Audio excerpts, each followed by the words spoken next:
जो power topic जो कल हमने डिस्कस किया था उसमें जो आगे आपके उसमें टॉपिक्स हैं छोटे छोटे से, वो ये हैं द सोर्स ऑफ पावर, यानी कि क्या सोर्स होता है पावर का, किस किस सोर्स की वजह से जो है पावर किसी भी इंडिविजुअल पर्सन को दी जाती है। तो देखिए ये है फर्स्ट आपका पावर, इसको दो पार्ट में क्या कर रहा है, क्लासिफाइड किया है। एक होता है इंटरपर्सनल सोर्स और एक होता है स्ट्रक्चरल सोर्स। इंटरपर्सनल सोर्स क्या चीज़ होती है? इंटरपर्सनल सोर्स यानी कि जो आपसे रिलेशन होता है इंडिविजुअल का उनके सीनियर से या उनके जूनियर से किसी भी पर्सन का, तो वो इंटरपर्सनल सोर्स जो है वो कहा जाता है। अब वो किस तरीके से, देखिए रिवॉर्ड दिया जाता है, तो जिनको अथॉरिटी होगी कि वो अपने सबऑर्डिनेट को रिवॉर्ड दे सकें वही रिवॉर्ड देंगे, तो ये उनकी पावर है। और रिवॉर्ड मिलने से जो सबऑर्डिनेट होते हैं उनके पास भी पावर आती है। सपोज़ रिवॉर्ड का n नंबर होते हैं, मतलब बहुत सारे टाइप्स के होते हैं, तो रिवॉर्ड जिस भी तरह का दिया गया है, सपोज़ प्रमोशन किया गया है, सैलरी इंक्रीमेंट हुआ है, बोनस दिया गया है, या और कोई से ट्रेनिंग के लिए उन्हें ऑफर करा गया है, मतलब कुल मिला के मोटिवेट करने के लिए किसी भी इंडिविजुअल को जो भी रिवॉर्ड दिया गया है, तो उससे भी उसको पावर मिलती है। और वो देते भी वही लोग हैं जिनके पास इस चीज़ की पावर यानी कि अथॉरिटी या राइट होते हैं। फिर होता है कोर्सिव, इसका मतलब ये होता है कि रिवॉर्ड मिलता है तो पनिशमेंट भी तो मिल सकता है। पनिश करना किसी भी इंडिविजुअल को उसकी किसी गलती पर, कुछ चीज़ें ऐसी होती हैं संस्था में कई बार लॉस हो जाता है और वो किसी पर्सन के हाथों होता है, तो वो अमाउंट कंपनसेट करवाना। दूसरी चीज़ अब ज़्यादा छुट्टियाँ, ये भी एक पनिशमेंट ही होता है, तनख्वाह जो कटती है, ज़्यादा आपने छुट्टियाँ ली हैं तो क्या होता है आपकी जो सैलरी है वो कटती है, तो वो भी एक तरीके का पनिशमेंट ही है। इसके अलावा और भी जो चीज़ें होती हैं कि भाई आपने ये काम में ये गलती करी है, अब ये काम आपको ही सुधार के देना है, इस टाइप से वो, या इसके अलावा आपको एक्स्ट्रा ये काम भी करना पड़ेगा, ये आपका पनिशमेंट है ताकि आप आगे से ध्यान से काम करें। XYZ number n types of के जो हैं पनिशमेंट्स भी होते हैं, लेकिन यहाँ पर समझाने का मतलब ये है कि जब सामने वाले को समझाने से बात नहीं बनती है, कई बार ऐसा होता है तो उनको पनिश किया जाता है। फिर नेक्स्ट इसमें आता है एक्सपर्टाइज। कोई भी पर्सन किसी भी चीज़ में एक्सपर्ट है और वो काफ़ी अच्छा परफॉर्मेंस दे रहे हैं, तो उनको उसके अकॉर्डिंग, मान लीजिए उनको ज़रूरत है कि उनके अंडर में कुछ लोग काम करें, वो अकेले इतना ज़्यादा काम मैनेज नहीं कर पा रहे हैं, तो उनको पावर दी गई है कि आपके अंदर इतने लोग हैं और इनको आप अपने तरीके से जो भी काम है वो करवाएंगे, तो ये भी बात होती है। और उनको उनके फील्ड के लिए अथॉरिटी दी जाती है कि आप जो भी डिसीजन लेंगे वो माना जाएगा, तो ये एक्सपर्टाइज के लिए होता है कि उनको पावर दी गई है। फिर चैरिस्मिक, इसमें क्या होता है, जो यूनिकनेस होती है पर्सन की, जो उसे दूसरे इंडिविजुअल से क्या करती है, अलग बनाती है, उसकी अलग आइडेंटिटी है, उसके काम करने का एक बिल्कुल अलग तरीका है, तो उसको उसके लेवल की जो भी पावर है वो दी जाती है कि आपको अगर आप ये पर्टिकुलर काम कर रहे हैं, इसके लिए आपको जो भी रिसोर्सेज चाहिए हो, सपोज संसाधन चाहिए हो, चाहे वो ह्यूमन रिसोर्स भी हैं, तो आप अपने अकॉर्डिंग चूज़ कर सकते हैं, आप अपने अकॉर्डिंग इनसे काम करवा सकते हैं, आप अपने अकॉर्डिंग आपकी जो भी डिमांड हो आप वो भी मंगवा सकते हैं, तो ये भी एक तरीके का पावर है जो दिया जाता है। फिर नेक्स्ट आता है आपका स्ट्रक्चरल, स्ट्रक्चर यानी कि ढांचा होता है। स्ट्रक्चरल सोर्सेज की क्या बात आती है यहाँ, नॉलेज, जिस पर्सन को जितना नॉलेज होता है उसको उतनी ज़्यादा जो चीज़ें हैं वो उसके अकॉर्डिंग अलॉट की जाती हैं, उसको उतनी पावर दी जाती है कि आप इस तरीके से अपनी चीज़ों का, अगर मान लीजिए सपोज़ कोई रिसर्च सेंटर है, तो वो जो भी चीज़ें चाहते हैं उनको अवेलेबल करवाना, वो जितने भी लोग चाहते हैं कि मुझे जितने लोगों की मदद चाहिए, तो वो सब चीज़ें उनको अलॉट कराना। जो संसाधन है उन पे कमांड होना, जैसे कि यहाँ रिसोर्सेज की अगर हम बात करें तो रिसोर्स यानी कि संसाधन होते हैं, वो मानव संसाधन यानी कि ह्यूमन रिसोर्स भी हो सकते हैं, और आपका रॉ मटेरियल वगैरह भी, एक्स्ट्रा चीज़ें जो भी आपकी संस्था में यूज़ होने वाली होती हैं, ऑर्गेनाइजेशन में जो रिक्वायरमेंट होती हैं वो भी हो सकती हैं। तो रिसोर्सेज मैनेज करना वो अच्छे से जानते हैं, तो उनके अंडर में ये चीज़ें हैं कि आपको देखना है कि अपने ऑर्गेनाइजेशन में कौन कौन से कहाँ रिसोर्सेज की क्या कमी है या क्या ज़्यादा है, तो वो अपने हिसाब से डील करें। उनको पावर दी गई है कि क्या स्टॉक होना चाहिए, क्या नहीं होना चाहिए, क्या ह्यूमन रिसोर्सेज की जो अवेलेबिलिटी है वो हमारे लिए सफिशेंट है या सफिशेंट नहीं है, तो हमें किस जगह पर यानी कि किस डिपार्टमेंट में कितने लोगों की क्या ज़रूरत है, तो ये पावर उनको दी गई है कि वो इन चीज़ों की देखरेख करें। फिर होता है डिसीजन मेकिंग, ये वाली जो पावर एक्चुअली में होती है डिसीजन मेकिंग की, ये अपर लेवल के लोगों के पास ज़्यादा होती है। तो इन लोगों को क्या क्या करा गया है या इन लोगों के क्या राइट्स हैं कि ये किसी भी संस्था में कुछ भी चेंजेस करना है, कुछ नया करना है, कोई सा नया टारगेट है हमारा जो हमें पूरा करना है, अब इसको किस तरीके से करना है, हर चीज़ के लिए वो डिसीजन मेकिंग वाली जो पावर होती है ये हेड्स को दी जाती है। जो हेड होते हैं हमारे ऑर्गेनाइजेशन के, वो सही तरीके से क्या करते हैं, पूरी रणनीति यानी कि स्ट्रेटजी प्लान करके पूरी पॉलिसीज़ को क्रिएट करने के बाद जो है डिसीजन मेकिंग करते हैं। तो ये जो था आपके सोर्सेज ऑफ पावर था। अब नेक्स्ट होता है आपके डायनामिक्स ऑफ पावर। तो डायनामिक यानी कि फर्स्ट इसका पॉइंट आता है डिस्ट्रीब्यूशन। तो पावर जो होती है, कोई भी ऑर्गेनाइजेशन, कोई भी पर्सन अगर ज्वाइन करता है तो वह चाहते ही वो पावर नहीं दिखाने लग जाता है, वहाँ उनको थोड़ा समझने में समय लगता है। फिर जो पावर उनको डेलीगेट की जाती है वो उसी के ऊपर वर्क करते हैं। अगर वो हद से ज़्यादा उस चीज़ का यूज़ करेंगे या उसका मिसयूज़ करने लग जाएंगे तो उनको टर्मिनेट भी किया जा सकता है, या हो भी सकता है कि जो पावर उनको दी गई है वो उनसे छीन ली जाए। तो ये डिस्ट्रीब्यूशन वाली ये बात होती है कि जिसको जितनी पावर दी गई है वो उतना ही उसका यूज़ कर सकता है। इसके अलावा जैसे जैसे उनको रिवॉर्ड मिलते हैं, पोजीशन मिलती है, या उनको वो अथॉरिटी दी जाती है कि हाँ आप ये कंट्रोल कर सकते हैं या आपके अंडर में है, तब वो अपनी पावर बता सकते हैं। अदरवाइज़ अगर वो उस चीज़ का मिसयूज़ करते हैं तो उनके लिए हार्मफुल हो सकता है, उनको पनिश भी किया जा सकता है, उनसे वो पोजीशन छीनी भी जा सकती है, उनको जॉब से भी टर्मिनेट किया जाता है। ये डिपेंड करता है। फिर डिपेंडेंसी होती है, यानी कि जब हम लोग किसी भी ऑर्गेनाइजेशन में काम करते हैं तो हमारी इंटरडिपेंडेंसी होती है कि हम हमारे सीनियर्स पे या हमारे सीनियर्स जो हैं वो जूनियर्स पे क्या होते हैं, अपने डिपेंड होकर काम करते हैं। तो डिपेंडेंसी का मतलब ये है कि मान लीजिए मुझे कोई काम दिया गया है तो मेरे जो हेड है वो मुझ पर डिपेंड है, या मान लीजिए कुछ चीज़ मुझे नहीं समझ आ रही तो मैं किस पे डिपेंड हूँ, मेरे हेड पे, कि वो मुझे बताएंगे कि मुझे वो काम किस तरीके से करना है। तो ये वाली पावर वाली बात है, यानी कि एक्सचेंज हो रहा है यहाँ पर। फिर अनसर्टेनिटी, पावर कभी भी सर्टेन नहीं होती है, वही बात मैंने आपको बताई, अगर उसका एक्सेस यूज़ यानी कि मिस यूज़ किया जाएगा तो वो पावर जो है वो छीनी जा सकती है। ठीक। फिर होता है कॉम्प्लायंसेस। तो किस तरीके से हम जो हमारी पावर की वर्किंग है, हम किस तरीके से उसका यूज़ कर रहे हैं, कहाँ कहाँ कर रहे हैं, कहाँ करना चाहिए, कहाँ नहीं करना चाहिए, और किस डिपार्टमेंट में करना चाहिए। जो पावर आपको आपके डिपार्टमेंट के लिए दी गई है, अगर आप दूसरे डिपार्टमेंट में जाके वो शो करेंगे तो क्या वो वैलिड है, क्या आप ऐसा कर सकते हैं, नहीं। फिर इसमें जो लास्ट पॉइंट आता है आपका पावर इंडिकेटर, जो इसके इंडिकेटर्स होते हैं। तो देखिए ये वाला पॉइंट मैं आपको इधर बताती हूँ, ये एक अलग टॉपिक भी है और इसमें आपको ज़्यादा अच्छे से समझ आ जाएगा। सिम्बॉल्स ऑफ पावर भी से कहा गया है, इंडिकेटर ऑफ पावर भी से कहा गया है। अब इंडिकेटर्स कौन कौन से होते हैं, सबसे फर्स्ट आता है आपका इसमें determinant of power. Determinant of power में क्या बताया गया है कि the capacity to use any basis of power, जो आपको कैपेसिटी दी गई है आप किस किस तरीके से आपकी पावर जो है वो यूज़ कर सकते हैं। तो इसमें आता है रिवॉर्ड पावर, आप किसी को भी रिवॉर्ड दे सकते हैं या किसी भी इंडिविजुअल पर्सन को रिवॉर्ड मिलने से जो पावर मिलती है वो। फिर कोर्सिव पावर, पनिश करने की पावर। रिवॉर्ड पावर आपके पास है, पनिश करने की पावर है या नहीं है, आप किस बेसिस पे किसी को पनिश कर रहे हैं या किसी से जो भी गलती हुई है उसके लिए आप उनको किस तरीके से कंपनसेट करवा रहे हैं। फिर रिफरेंट पावर, रिफरेंट ये वाला भी एक जो टॉपिक है आपका, पूरा नेक्स्ट जो यूजेज ऑफ पावर में भी आएगा। तो आप किस तरीके से जो अपनी पावर है उसको यूज़ कर रहे हैं, किस जगह, मतलब आपको वहाँ पर बोला गया है ऐसा करने के लिए या नहीं बोला गया है। फिर लेजिटिमेट पावर, यानी कि एक जो डेजिग्नेशन के साथ हमें पावर मिलती है, या ये कह सकते हैं कि कानूनी तौर पे जो हमारे पास राइट है कि हम इस पोजीशन पे हैं तो हम ये चीज़ें यूज़ कर सकते हैं। सपोज़ हम जो ऑफिसर्स की बात करते हैं या पुलिस की बात करते हैं तो उनके पास वो कानूनी तौर से जो है उनके पास अधिकार होता है उस चीज़ को क्या करने का। एक्सपर्ट पावर होती है, फिर जो एक्सपर्ट्स के पास पावर होती है सबके पास नहीं होती है। इस पावर वाले एग्जांपल में हम सबसे बेस्ट है पुलिस को देख लें आप, डॉक्टर को देख लें आप। कई बार डॉक्टर्स भी क्या करते हैं, जब कोई सी ऐसी कंडीशन आती है तो वो ऑपरेशन करने वाली कंडीशन में भी वो फैमिली से पहले क्या करते हैं, परमिशन लेते हैं कि बचने के चांसेस हैं नहीं हैं, अब आप कहेंगे तो ऑपरेशन होगा, तो वो उनको लेना पड़ता है।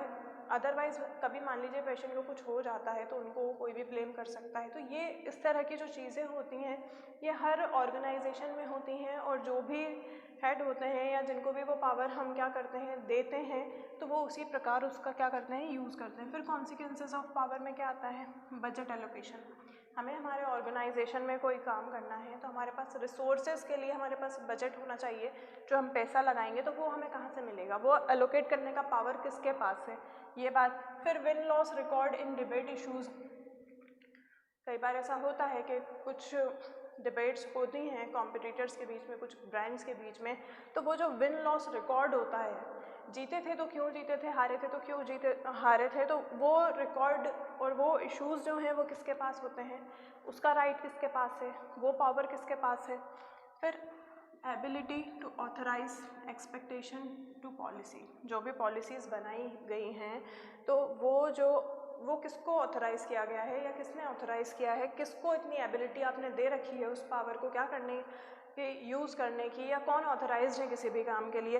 देखिए, जो पर्सन ऑथराइज्ड होता है उसके पास रिस्पॉन्सिबिलिटी होती है, और उसको रिस्पॉन्सिबिलिटी दी जाती है। इट मीन्स आपने उसको कहीं ना कहीं उस काम का जो क्राइटेरिया होता है उसके लिए आपने उसको पावर भी अलोकेट की होती है, डेलीगेट की होती है।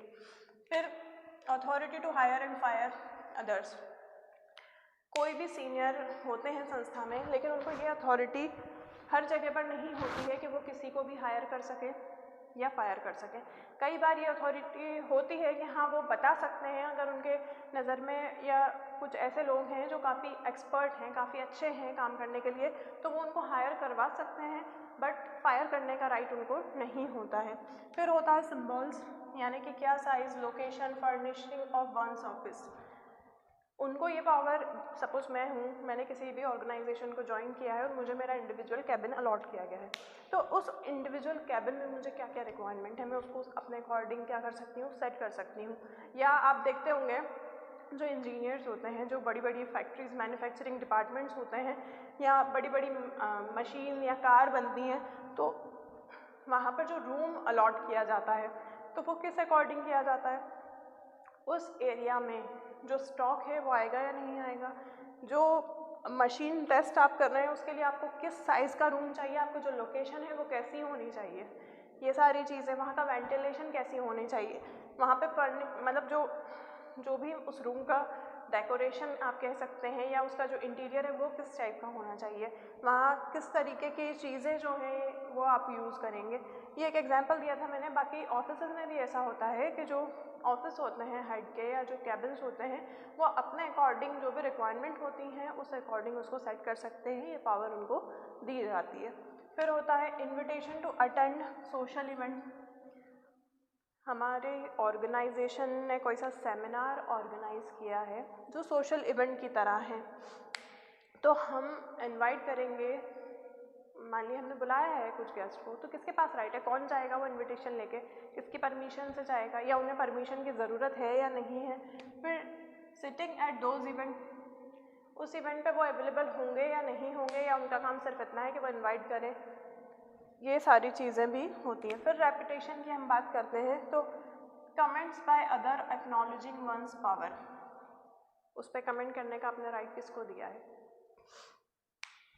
रेपुटेशन की बात हो रही है यहाँ पर, तो कौन है, किसको एक्नॉलेजमेंट है, किसको इतना राइट है कि वो अपने व्यूज़ उस पर दे सकें। संस्था में जो स्ट्रेटजीज़ और पॉलिसीज़ बनती हैं वो मीटिंग में उन लोगों को बिठा के बनाई जाती हैं जो एक्चुअली में वहाँ के लिए, जिनके पास अथॉरिटी होती है, जिनके पास पावर होता है, जो रिस्पॉन्सिबल होते हैं किसी न किसी काम के। फिर वो डिस्ट्रीब्यूट कर सकते हैं, वो काम डेलीगेट कर सकते हैं लोगों में, डिसेंट्रलाइज कर सकते हैं, लेकिन किसको पावर देंगे हम कि कौन उस पर अपना व्यू रख सकता है, जो उस मीटिंग में उनके पास है।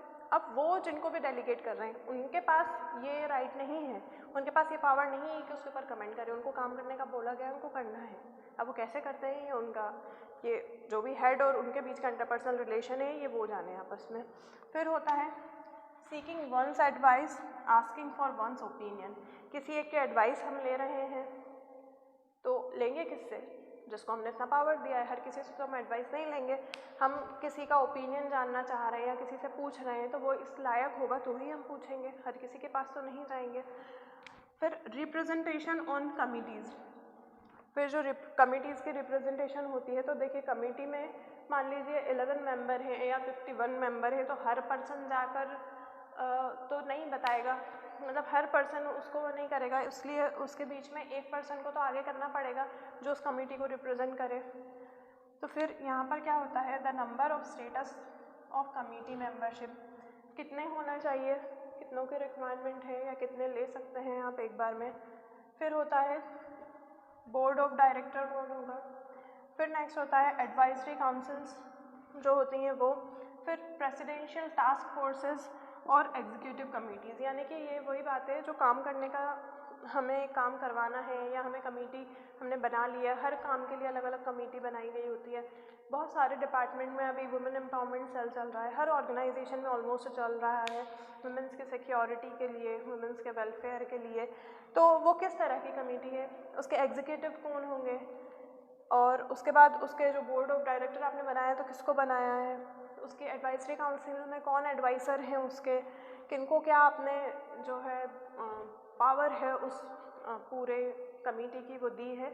तो ये जो पूरे पॉइंट्स थे ये आपके पावर ऑफ इंडिकेटर के थे, इसमें भी आपको यही लिखना है, और ये जो अलग टॉपिक है उसमें भी आपको यही। जो हमारा नेक्स्ट टॉपिक है, देखिए यूजेस ऑफ पावर में क्या बताया गया है, किसी भी पावर को इंडिविजुअल पर्सन कैसे यूज़ करता है या उसको कैसे जो पावर दी जाती है वो तो हमने देख ली है। अब नेक्स्ट इसमें आता है source of leader influence, leader किस तरीके से इन्फ्लुएंस करता है।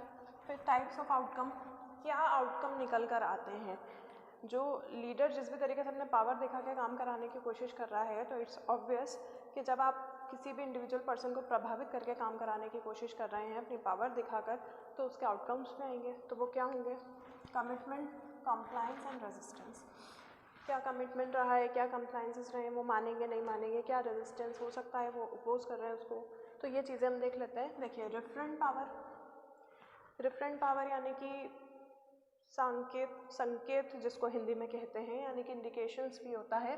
तो क्या होता है इसमें, कमिटमेंट में अगर हम देखें रिफरेंट पावर को, तो संभावित है, मान सकते हैं वो लोग, if request is believed to be important to the leader, अगर देखिए लीडर से रिक्वेस्ट की जाए या लीडर किसी काम की रिक्वेस्ट करें तो यहाँ वो काम बन सकता है। कंप्लायंस में बात करें हम, पॉसिबल है रिक्वेस्ट जो है परसीव्ड की जाए अनइम्पॉर्टेंट टू द लीडर, हो सकता है वो लीडर के लिए अनइम्पॉर्टेंट है, किसी चीज़ की मैं रिक्वेस्ट कर रही हूँ, हो सकता है मैंने कोई सी रिक्वायरमेंट ऐसी रखी हो लेकिन मेरे लीडर को ऐसा लग रहा हो कि वो अनइम्पॉर्टेंट है, तो उस पर ध्यान नहीं दे रहे हैं, वो नहीं मान रहे। कंप्लायंस मतलब यही होना है ना कि उसको वो एक्सेप्ट करते हैं नहीं करते हैं, यही वाली चीज़ आती है। फिर रेजिस्टेंस, पॉसिबल है कि जो रिक्वेस्ट की है किसी चीज़ के लिए that will bring harm to the leader, हो सकता है मैंने जो चीज़ मांगी है अपनी संस्था के लिए वो बहुत ज़्यादा कीमत रखती हो तो वो नहीं दे पा रहे हैं, इससे नुकसान हो रहा है हमारी संस्था का, हमारी संस्था का इतना कैपिटल या बजट नहीं है तो वो मुझे कहाँ से देंगे, ये भी पॉसिबल है। यहाँ जो मैंने रिक्वेस्ट उनसे की है तो वो मेरे लिए तो इम्पॉर्टेंट है तभी तो मैंने उनसे की है ना। अब रिफरेंट पावर की बात हो गई है यहाँ पर, यहाँ फिर होता है expert power, likely if request is persuasive subordinate share the leader task goal, अगर रिक्वेस्ट में क्या करा है थोड़ी आर्ग्यूमेंट टाइप है कि मुझे नहीं जम रहा है, मुझे वो चीज़ चेंज करानी है, सबऑर्डिनेट जो हैं वो लीडर से क्या कर रहे हैं अपने टास्क और अपने गोल जो हैं इंडिविजुअल के वो उनसे शेयर कर रहे हैं, तो रिक्वेस्ट करने से। अब कंप्लायंस पॉसिबल है persuasive but the subordinate are apathetic about the task goal, leader की नज़र में वो क्यों नहीं मान रहे हैं उस चीज़ को, मतलब ये जो वो रिक्वेस्ट परसुएसिव टाइप यानी कि जो थोड़ा सा ऐसा मामला हो गया है कि वो नहीं मान रहे हैं या अपोजिशन कर रहे हैं या जो भी है, तो वो जो रिक्वेस्ट उनकी परसुएसिव है वो सबऑर्डिनेट के लिए क्या है, एपैथेटिक जो है, यानी कि वो उस चीज़ से लेके उदास है, जो टास्क और गोल हैं वो उसके लिए क्या है, उदास हैं, इस वजह से वो परसुएसिव रिक्वेस्ट जो है वो क्या कर रहे हैं लीडर से अपने। फिर अब वहाँ पर क्या हो रहा है, हो भी सकता है चेंज हो जाए। अब यहाँ बात यह है कि अगर लीडर उनका एरोगेंट है तो इंसल्टिंग सबऑर्डिनेट अपोज टास्क गोल, जो उनके यानी कि इंडिविजुअल पर्सन के टास्क या गोल हैं वो उनका अपोजिशन कर रहा है इंडिविजुअल को इंसल्ट कर कर, वो चेंज हो सकते हैं, नहीं हो सकते हैं, ये ज़रूर हो सकता है। अगर हम कोई सी भी बात अच्छी तरीके से मनवाना चाहते हैं या हम हमारी कोई बात हमारी ऑर्गेनाइजेशन में शेयर करते हैं, तो अगर आप उसको अच्छे ढंग से करेंगे तो उसका एक अच्छा रिजल्ट निकल के आएगा। आज का दौर यानी कि ये जो एरा है ये इस तरीके का चल रहा है कि कोई भी किसी को टॉलरेट ज़्यादा हद तक नहीं कर पाता है, और ये फैक्ट बात है। हालांकि आपके टॉपिक से थोड़ा हटकर मैं बात आपको बता रही हूँ, लेकिन अगर आप परसुएसिव तरीके से बात करेंगे किसी बिना बात के, तो कोई भी नहीं सुनेगा। हाँ, अगर कोई जेन्युइन रीज़न है कि हाँ आप आपके लीडर से हद से ज़्यादा बहुत परेशान हो चुके हैं, उन्होंने आपको बहुत डोमिनेट किया है, उन्होंने आपको बहुत स्ट्रेस दिया है, प्रेशराइज़ किया है, और किसी कंडीशन में कई बार ऐसा होता है कि कोई पर्सन एक ऐसे सिचुएशन से गुजर रहा होता है कि वो बर्दाश्त नहीं कर पाता है, तो वो नहीं करता एट दैट टाइम। अगर वो परसुएसिव होते हैं तो बात एक अलग है, लेकिन वो हर बार ही परसुएसिव होंगे तो कोई भी नहीं सुनेगा, फिर लीडर भी अपनी एरोगेंसी ही दिखाएंगे। तो ये चीज़ हो गई है यहाँ पर। फिर नेक्स्ट आता है लेजिटिमेट पावर। लेजिटिमेट यानी कि वही मैंने आपको बताया, जो राइट दिया जाता है, अधिकार होता है वो चीज़। तो पॉसिबल क्या है, इफ़ रिक्वेस्ट इज़ पोलाइट, वही बात मैंने अभी आपको बताई है, पोलाइट एंड वेरी अप्रोप्रिएट, बहुत सही ढंग से उसको क्या है आपने प्रेजेंट किया है अपने लीडर के सामने, तो लाइकली हो सकता है कि रिक्वेस्ट और order is seen as legitimate.